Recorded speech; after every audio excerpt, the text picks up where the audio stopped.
Happy Sunday, everybody. Steve Ritter here again. Sunny, always sunny, Abu Dhabi.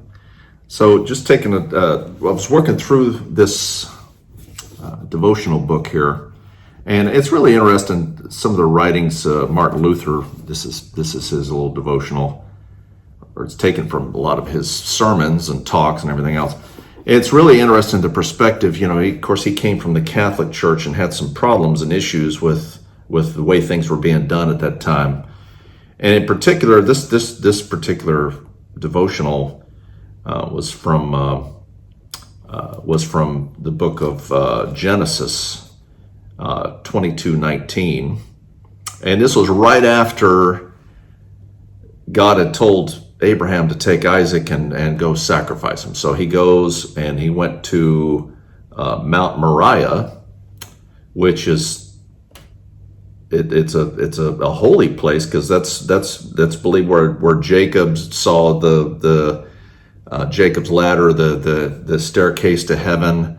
That's of course where Abraham almost sacrificed Isaac. God stopped him, and then it's the place for the temple of God. So where the holiest of holies were and everything else. So here's this place, Mount Moriah. And Martin Luther's point here was the very next verse after all this. So Abraham takes Isaac up there, makes the sacrifice, gets ready to kill Isaac. Here's a voice. Angel of the Lord comes, says, "Stop! Don't kill the boy." And I've talked about that before, and how beautiful that is. The fact that God would not have Abraham do that, but he didn't withhold his own son Jesus from being sacrificed, which I think is beautiful. Anyway, so he says stop, and then so he unties Isaac, and then he says, the angel of the Lord called out again and said, he swore to him, swore by myself that because you have not withheld your son, I will surely bless you, and all of these wonderful things. And I mean, how much closer can you be to the Lord at that point? And here's this holy place. And then the next verse 19, that Abraham returned to his servants, and they set off together for Beersheba, and Abraham stayed in Beersheba. So basically, Abraham went on back to life. And Martin Luther's point is and I think about him in those days and what he had come from the Catholic Church, and and the mindsets on things, and how he's like he says many of the people, he says if certain overly religious people were to comment on this passage, they would question Abraham's piety and condemn him for leaving the mountain. They would think that if Abraham were really such an outstanding example for later generations, then he wouldn't have left that holy place. But Abraham, and his point is he says, it's remarkable how much certain religious people despise honest work and everyday chores. And he talks about that a lot in these devotionals, just that there's honor in work. And you look I did a quick little word search, and I used the Bible Gate. That's what I use, and that's kind of a search engine for the Bible. And I did a quick little search for the word work in the Bible, and it's full. And there, of course, there's the God's work and the Lord's work, and there's work too. There's work in this world that has to be done, and that's certainly, it's not any less honorable, I guess. It's not. God calls us to. You look in Genesis chapter 2, verse 15, and God put man in the garden. The Lord, so verse 15, the Lord God took the man and put him in the Garden of Eden to work it and take care of it. Adam just didn't sit around eating grapes that fell into his mouth or anything else. He worked. And there's no shame, there's no shame or anything less about work.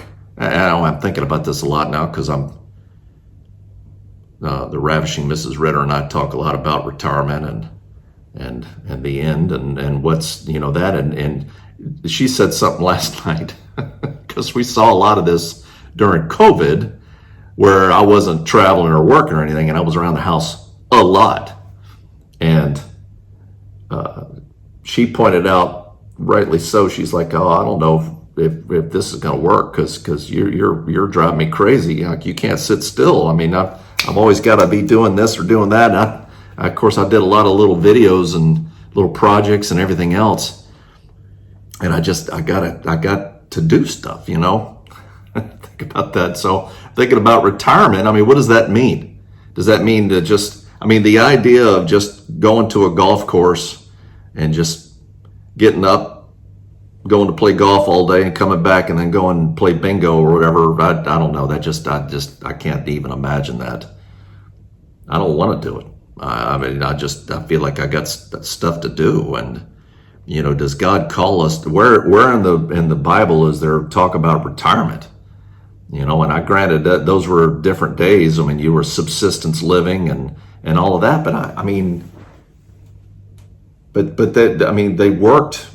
People worked to the end. I mean, even kings that they had responsibilities and they took care of that till the day they died. And I think about that a lot. I mean, retirement and what does that mean? And that's why I guess the idea of having a gentleman's farm somewhere or even not even a gentleman's farm, a farm.